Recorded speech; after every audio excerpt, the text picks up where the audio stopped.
Welcome. तो जो लोग मेरा वीडियो पहली बार देख रहे हैं उनके लिए फटाफट अपना इंट्रोडक्शन दे देती हूँ। मेरा नाम है प्राची कपूर, मैं चार्टर्ड अकाउंटेंट हूँ और मैं सीए फाउंडेशन लेवल पे all India 9th rank holder और सेंट्रल जोन टॉपर रह चुकी हूँ। और आज आप मेरे साथ शुरू करने जा रहे हैं एक बहुत ही इंपॉर्टेंट टॉपिक जिसका नाम है rules of debit and credit.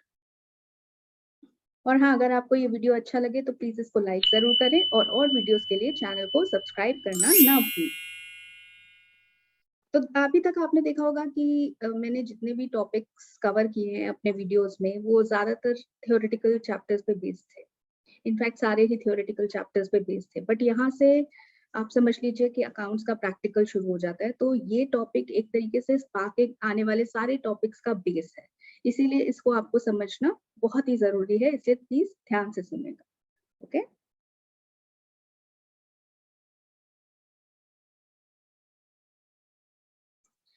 तो देखिए, जब हमने फर्स्ट वीडियो किया था जो था बेसिक्स ऑफ अकाउंटिंग पे, तो हमने पढ़ा था कि जो भी अगर हम कोई भी अकाउंटिंग ट्रांजैक्शन को बुक में रिकॉर्ड करना चाहते हैं तो उसके लिए सबसे पहले हमारे पास एक एविडेंस होना चाहिए। एविडेंस यानी कोई भी बिल, इनवॉइस या फिर रिसीट, कुछ भी। जब तक आपके पास एक एविडेंस नहीं होगा, कोई प्रूफ नहीं होगा, तब तक आप बिजनेस ट्रांजैक्शन को बुक्स में रिकॉर्ड नहीं कर पाते। और अगर आपके पास ऐसा कोई एविडेंस है तो उसके बाद जो आप रिकॉर्डिंग करेंगे वो सबसे पहले आप एक बुक में करेंगे जिसका नाम होता है जर्नल, जिसे बुक ऑफ ओरिजिनल एंट्री भी कहते हैं, क्योंकि इसमें हम फर्स्ट टाइम किसी भी ट्रांजैक्शन को रिकॉर्ड करते हैं। और उसके बाद हम सारी एक तरीके की ट्रांजैक्शंस को एक साथ ग्रुप कर लेते हैं, जैसे कि सेल्स को एक जगह इकट्ठा कर लेते हैं, परचेज को एक जगह इकट्ठा कर लेते हैं, और ये काम करते हैं हम इन अ बुक कॉल्ड लेजर। और ये जो हम इकट्ठा करते हैं एक ही हेड वाली ट्रांजैक्शंस को एक साथ, इनको हम बोलते हैं अकाउंट्स। तो लेजर में हम अकाउंट्स प्रिपेयर करते हैं। तो ये अकाउंट्स होते क्या हैं?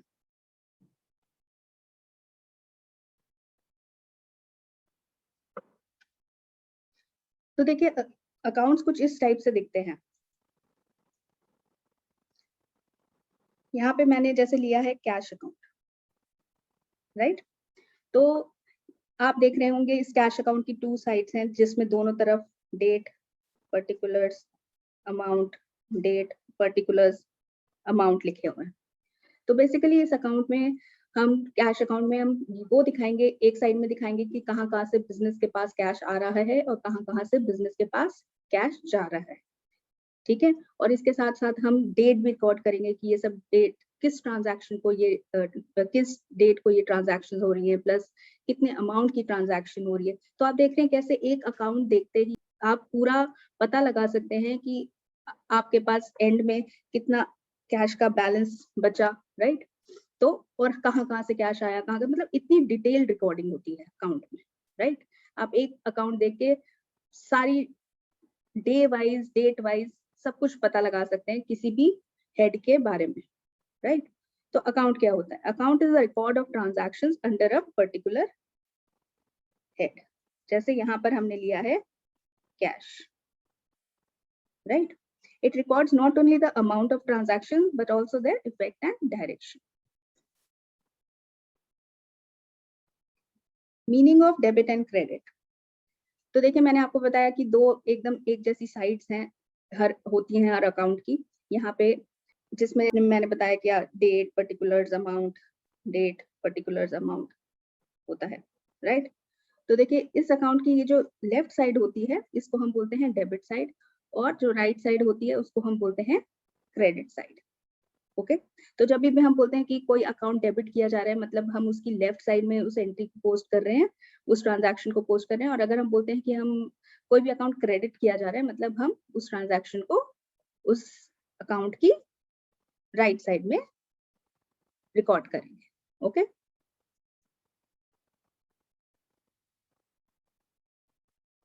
तो देखिए, अब सवाल ये उठता है कि हम अकाउंट की कौन सी साइड पे ट्रांजैक्शन को एंटर करेंगे, डेबिट साइड पे कि क्रेडिट साइड पे, यानी राइट साइड पे या लेफ्ट साइड पे। तो देखिए, ये डिपेंड करेगा कि अकाउंट किस टाइप का है, ठीक है। तो इसके लिए अकाउंट्स को क्लासिफाई किया जाता है, और क्लासिफिकेशन के लिए दो अप्रोचेस यूज की जाती हैं, ट्रेडिशनल अप्रोच और मॉडर्न अप्रोच। तो इस वीडियो में हम कवर करेंगे खाली ट्रेडिशनल अप्रोच, और मॉडर्न अप्रोच हम देखेंगे अगले वीडियो में। ओके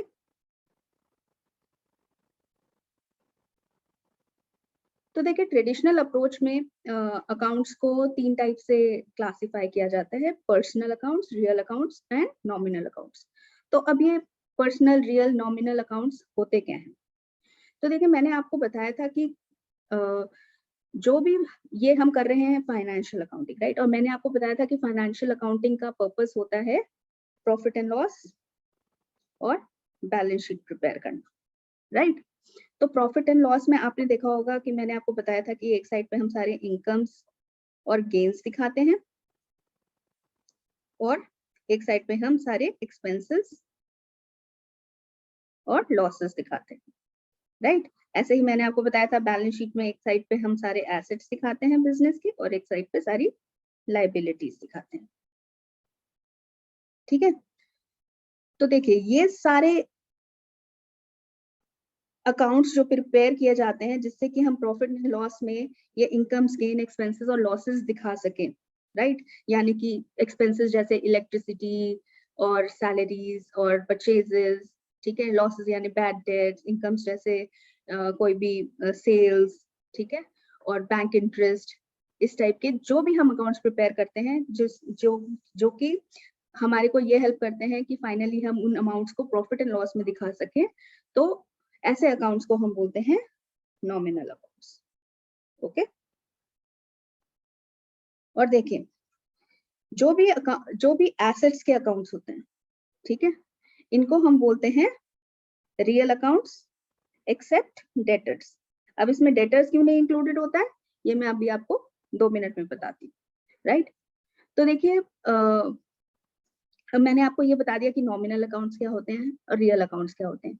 नॉमिनल अकाउंट्स वो जो प्रिपेयर किए जाते हैं इसलिए कि हम फाइनली सारे एक्सपेंसेस, लॉसेस, इनकम्स, गेन्स को प्रॉफिट एंड लॉस में समराइज करके दिखा सकें, राइट? और रियल अकाउंट्स इसलिए, रियल अकाउंट्स मतलब सारे एसेट्स के अकाउंट्स और एक्सेप्ट डेटर्स। अब पर्सनल अकाउंट्स क्या होते हैं? देखिए कुछ अकाउंट्स इसलिए प्रिपेयर किए जाते हैं ये जानने के लिए कि बिजनेस को किसी से कितना अमाउंट लेना है या बिजनेस को कितना अमाउंट देना है, राइट? फॉर एग्जाम्पल सपोज करिए ये मैं हूँ और ये मेरी फ्रेंड्स हैं रिद्धि, सिद्धि और विधि, ठीक है? तो मैं इनसे ये लोग मेरे से हमेशा पैसे मांगते रहते हैं, ठीक है? तो मैं कभी रिद्धि को 10 रुपए दे देती हूँ, कभी सिद्धि को मैंने 5 दिए, इसको 20 दिए, फिर इसको मैंने 30 दिए, इसको 10 दिए, राइट? तो अब मुझे कैसे याद रहेगा कि मैंने रिद्धि को कितना दिया, सिद्धि को कितना दिया और विधि को कितना दिया? तो इसके लिए मैं क्या करूंगी, इनका अलग अलग कहीं पे रिकॉर्ड करके रखूंगी कि हाँ मैंने रिद्धि को इस दिन इतने दिए थे, सिद्धि को इस दिन इतने दिए थे, फाइनली जिससे कि जब मुझे इनसे पैसे वापस लेने हो तो हम मेरे को पता हो कि कितने कितने अमाउंट मुझे किस किस से वापस आना है, राइट?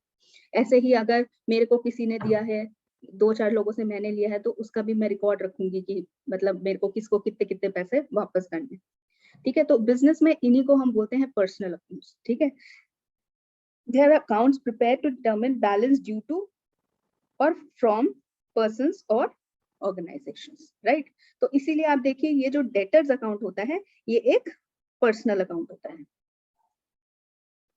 ठीक है? क्योंकि डेटर्स के अकाउंट्स भी इसीलिए प्रिपेयर किए जाते हैं ये जानने के लिए कि बिजनेस को किससे कितना पैसा फ्यूचर में मिलेगा, ओके? तो इसीलिए ये भी एक पर्सनल अकाउंट हो गया, राइट? तो अब ये rules of debit and credit देखने से पहले हम फटाफट देख लेते हैं कि कैसे हम अकाउंट्स को क्लासिफाई करते हैं, राइट? तो देखिए यहाँ पे मैंने आपको बताया था कि हम डबल एंट्री सिस्टम फॉलो करते हैं अकाउंटिंग में, जिसका मतलब होता है कि हर ट्रांजैक्शन के 2 एस्पेक्ट्स होते हैं, एक डेबिट एस्पेक्ट और एक क्रेडिट एस्पेक्ट, राइट? और दोनों डेबिट और क्रेडिट के अमाउंट्स हमेशा इक्वल होते हैं, राइट? तो जैसे कि यहाँ पे ये मिस्टर शर्मा है, इन्होंने अपने बिजनेस शर्मा क्लोथिंग में 5 लाख का कैपिटल लगाया, ओके? तो देखिए बिजनेस, और मैंने आपको एक बिजनेस एंटिटी कॉन्सेप्ट भी पढ़ाया था जिसमें मैंने बोला था कि हम जब भी अकाउंटिंग करते हैं तो वो बिजनेस के पर्सपेक्टिव से करते हैं, ना कि उसके ओनर के पर्सपेक्टिव से, राइट? तो यहाँ पे बिजनेस के पास क्या है, देखिए यहाँ पे बिजनेस के पास आया कैश, तो कौन सा अकाउंट इन्वॉल्व है? Cash account. जब भी हमें समराइज करना होगा तो हमारे को पता होगा कि हाँ इस सोर्स से हमारे पास कैश आया था, राइट? और दूसरा अकाउंट जो हमारे पास इन्वॉल्व है वो है कैपिटल अकाउंट, ठीक है, तो कैपिटल अकाउंट हम इसलिए प्रिपेयर कर रहे हैं कि ये पता चले बिजनेस को कि उसको फ्यूचर में मिस्टर शर्मा को कितना पैसा वापस करना होगा, ठीक है, क्योंकि ये बिजनेस के लिए एक लायबिलिटी होती है, राइट।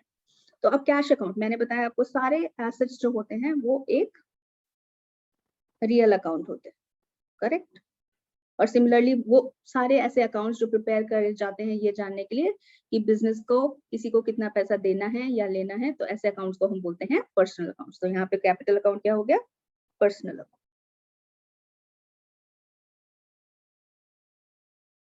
नेक्स्ट देखते हैं। तो देखिए यहाँ पर बिजनेस के लिए एक फर्नीचर खरीदा गया 10,000 रुपीज का, राइट। तो बिजनेस के पास क्या आ गया, फर्नीचर आ गया। तो कौन सा अकाउंट इन्वॉल्व है, फर्नीचर अकाउंट, ठीक है। और फर्नीचर के पास से क्या गया, कैश गया 10,000 रुपीज का, ठीक है। दोनों एसेट्स अकाउंट हैं, तो दोनों कौन से अकाउंट्स हुए, रियल अकाउंट्स। Got it.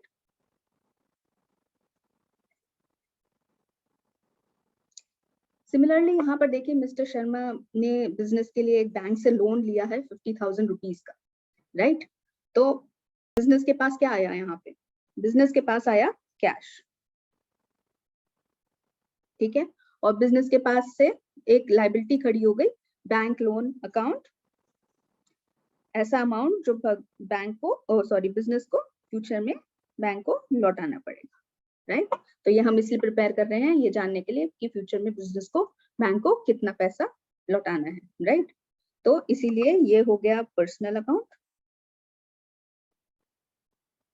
और कैश अकाउंट हुआ रियल अकाउंट।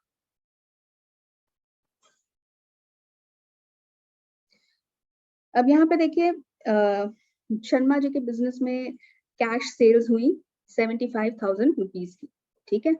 तो अब देखिए यहाँ पे क्या क्या इन्वॉल्व है, बिजनेस के पास आ रहा है कैश, ठीक है। और एट द सेम टाइम हमें प्रॉफिट एंड लॉस में फ्यूचर में टोटल रेवेन्यू दिखानी होगी, तो कौन सा अकाउंट अफेक्ट हो रहा है, रेवेन्यू।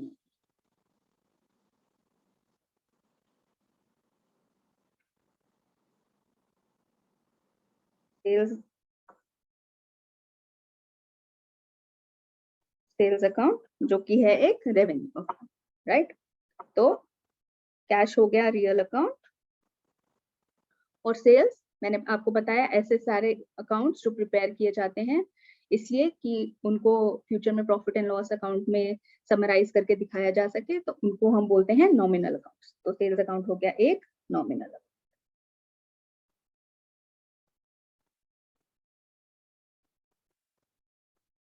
सिमिलरली शर्मा जी के बिजनेस में एक क्रेडिट सेल भी हुई 5,000 रुपीज की, ठीक है। तो अब देखिए बिजनेस के पास कैश तो नहीं आ रहा है, बट हाँ एक बिजनेस के पास एक डेटर है जिससे फ्यूचर में बिजनेस को पैसा मिलेगा। सपोज करिए इन डेटर का नाम है मिस्टर एक्स, ठीक है। तो अब क्या आ गया, बिजनेस के पास एक डेटर आ गया जिनसे फ्यूचर में बिजनेस को 5,000 का कैश मिलेगा। तो मिस्टर एक्स डेटर्स अकाउंट, ठीक है। और बिजनेस के पास एक और रेवेन्यू हुई सेल्स अकाउंट, ठीक है। तो कौन सा अकाउंट अफेक्ट हुआ, sales account, okay. Sales account मैंने आपको बताया एक नॉमिनल अकाउंट होता है, ठीक है। और डेटर्स अकाउंट हमने पढ़ा पर्सनल अकाउंट, क्योंकि ये हम प्रिपेयर कर रहे हैं ये जानने के लिए कि फ्यूचर में बिजनेस को मिस्टर एक्स से कितना पैसा मिलेगा, राइट।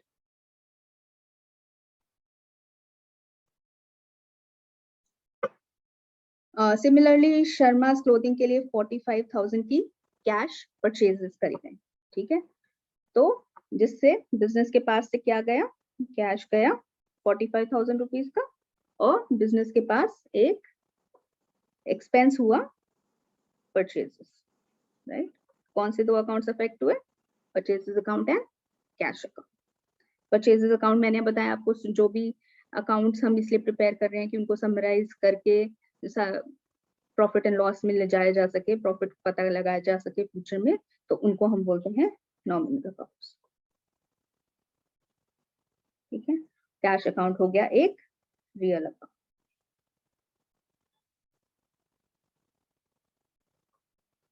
सिमिलरली शर्मा क्लोथिंग ने क्रेडिट परचेजेस करी कितने की 45,000 रुपीज की। ठीक है, तो यहाँ पे कौन कौन से अकाउंट्स इन्वॉल्व हैं? अब देखिए, परचेजेस अकाउंट, ठीक है, और यहाँ पे कैश तो पे हुआ नहीं है, बट हाँ एक क्रेडिटर हो गया है बिजनेस का, जिसको फ्यूचर में बिजनेस को पैसा लौटाना पड़ेगा। तो ये हमने, अगर आपने मेरे आगे के वीडियोस देखे तो हमने देखा था कि शर्मा's क्लोथिंग के लिए सामान खरीदा जाता है बंटीज क्लोथिंग होलसेल मार्ट से। ठीक है, तो किसका अकाउंट इन्वॉल्व हो गया? बंटीज क्लोथिंग होलसेल मार्ट, ठीक है, जो कि है एक क्रेडिटर। ठीक है, purchases account again nominal account और creditor account personal account. Correct.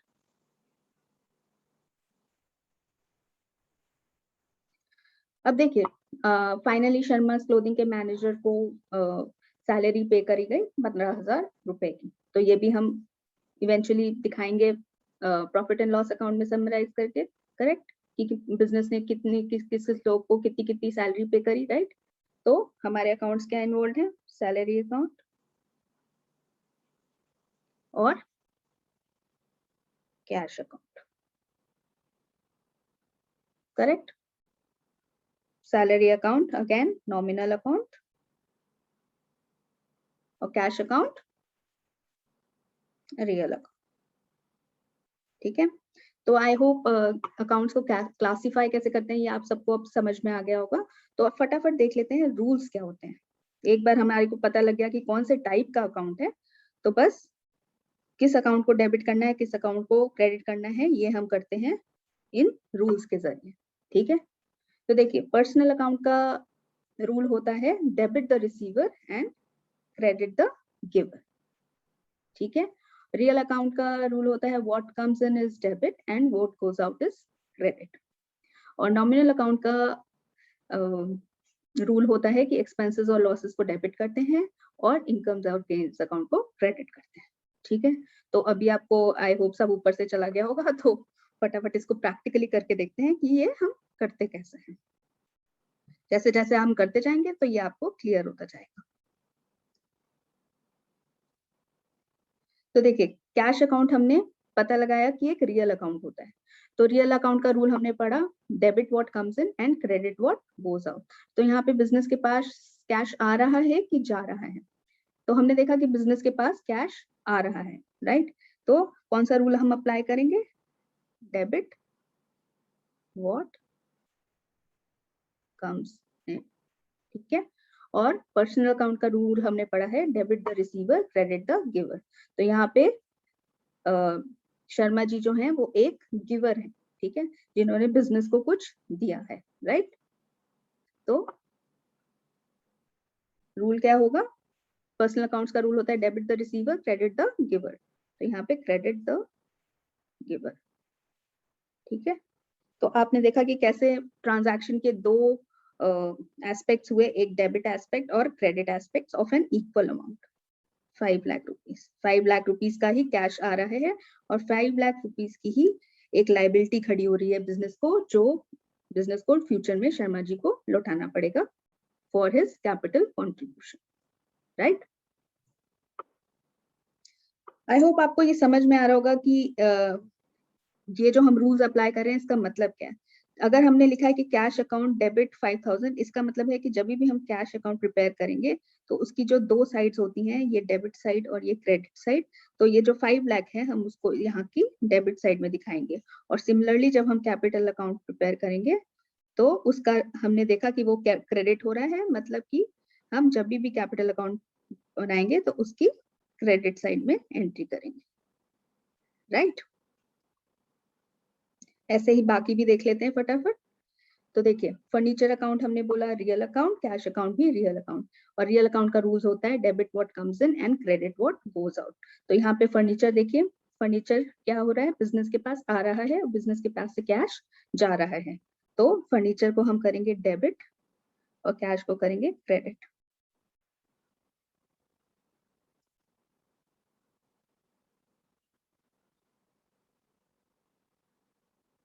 Bye 10,000 rupees, 10,000 value का ही फर्नीचर आ रहा है और 10,000 रुपीज कैश जा रहा है बिजनेस के पास से।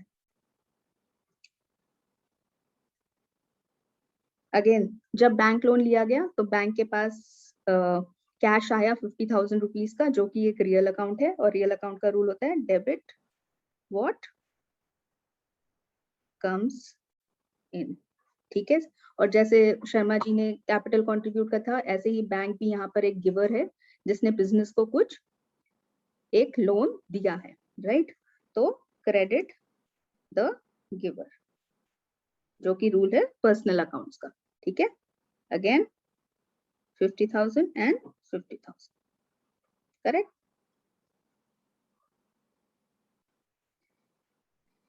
अब देखिए जब शर्मा क्लोथिंग की सेल्स हुई 75,000 रुपीज की, ठीक है, तो दो अकाउंट्स अफेक्ट हुए, एक कैश अकाउंट एक सेल्स अकाउंट, जो कि एक है रियल अकाउंट और एक है नॉमिनल अकाउंट।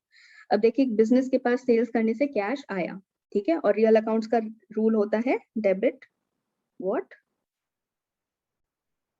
कम्स इन, ठीक है, और सेल्स बिजनेस के लिए एक एक्सपेंस है, ठीक है। तो सॉरी एक रेवेन्यू है, और हमने क्या बोला था, credit all revenues and losses, sorry gains, credit और रेवेन्यूज एंड गेन्स, ठीक है। तो बाय 75,000,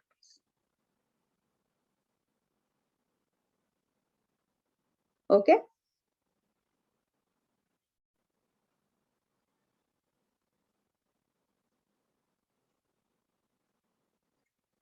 सिमिलरली जब शर्मा क्लोथिंग ने क्रेडिट सेल्स करी, तो उनके पास एक डेटर आ गया जिनसे उनको फ्यूचर में अमाउंट मिलेगा, जो कि एक पर्सनल अकाउंट है, और पर्सनल अकाउंट का रूल हमने अभी देखा कि debit the receiver and credit the giver, ठीक है। तो यहाँ पे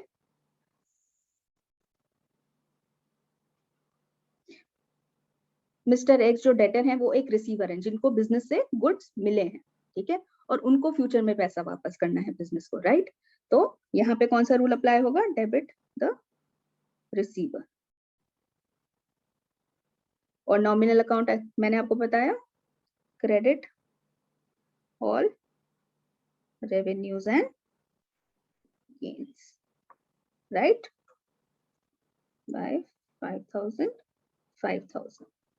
तो देख रहे हैं आप कैसे हर ट्रांजैक्शन में आपकी एक डेबिट साइड इन्वॉल्व है और एक क्रेडिट साइड इन्वॉल्व है ऑफ एन इक्वल अमाउंट। इसी को हम बोलते हैं डबल एंट्री सिस्टम।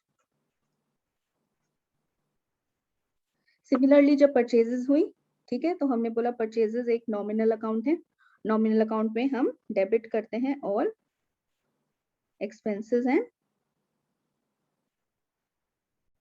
लॉसेस। तो यहाँ पे परचेजेस बिजनेस के लिए एक एक्सपेंस है, राइट, तो उसको हम अकाउंट को डेबिट करेंगे। ऐसे ही कैश रियल अकाउंट है, और रियल अकाउंट का रूल मैंने आपको बताया, debit what comes in and credit what goes out. तो यहाँ पे बिजनेस के पास से, क्योंकि उन्होंने परचेजेस करी है तो उन्होंने कैश पे किया है, तो कैश जा रहा है, तो credit what goes out, okay. 45,000 and 45,000।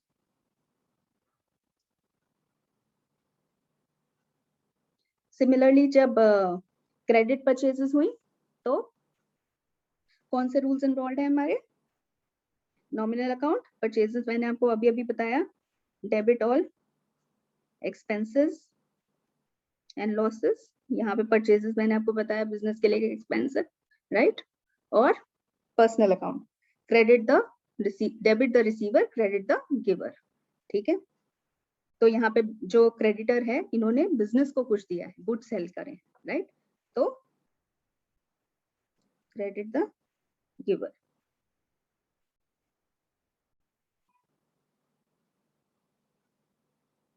Again 45,000 की credit purchases हुई है, तो amount involved is 45,000. और इस सिमिलरली जब शर्मा क्लोथिंग ने सैलरी पे करी 15,000 रुपीज की, ठीक है, तो रूल क्या इन्वॉल्व है, सैलरीज अगेन एन एक्सपेंस, ठीक है, तो रूल है नॉमिनल अकाउंट का, debit all expenses and losses. और रियल अकाउंट्स का मैंने आपको बताया, debit what comes in and credit what goes out. तो यहाँ पे जब सैलरी पे करी बिजनेस ने, तो ऑब्वियसली बिजनेस के पास से कैश जा रहा है, तो credit what goes out. Okay, 15,000 and 15,000. तो आप, आई होप आपको ये ट्रेडिशनल अप्रोच ऑफ क्लासिफिकेशन समझ में आया होगा, और इसके rules of debit and credit भी आपको समझ में आ गए होंगे कि अगर हम ट्रेडिशनल अप्रोच फॉलो करते हैं अकाउंट्स को क्लासिफाई करने की, तो उसमें हम अकाउंट्स को रियल, नॉमिनल और पर्सनल के फॉर्म में क्लासिफाई करते हैं, और उसके बाद हम किस तरीके से rules of debit and credit apply करते हैं, राइट.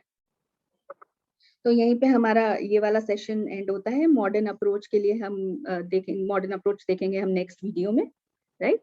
तो आई होप आपको ये सब अच्छे से समझ में आ गया होगा, क्योंकि ये रूल समझना बहुत ही ज्यादा जरूरी है, क्योंकि सारा आगे का अकाउंटिंग इसी के ऊपर बेस्ड है, राइट. तो इसको आप अच्छे से एक बार रिवाइज कर लें, और मॉडर्न अप्रोच के लिए नेक्स्ट वीडियो जरूर देखें. Thank you very much.